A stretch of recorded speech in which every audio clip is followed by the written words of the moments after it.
The GPS said, walk forward, but the stars said stop. That was the conflict that defined our mission, and it almost ended in disaster.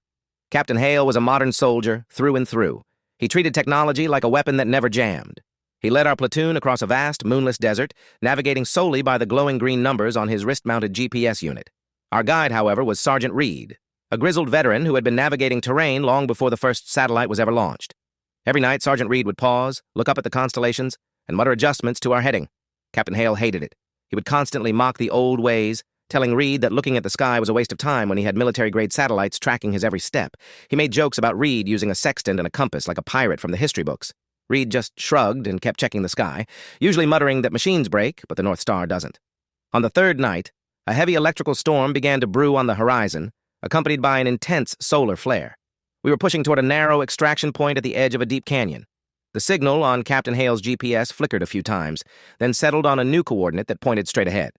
The captain ordered us to double time it, confident that the digital trail was the only truth that mattered.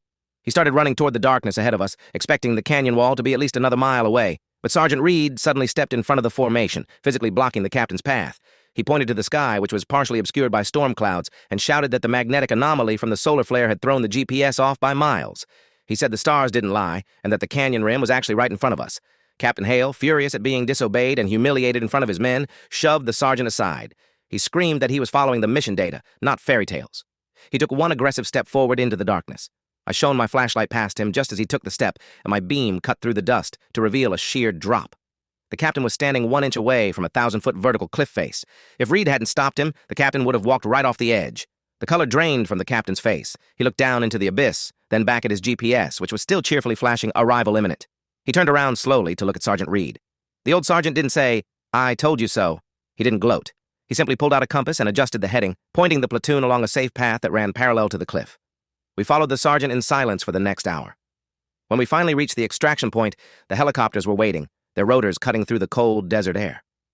As we geared up to board, Captain Hale walked over to Sergeant Reed. He took off his expensive digital watch, looked at it for a moment, and then put it in his pocket. He extended his hand to the sergeant and thanked him for keeping the unit grounded.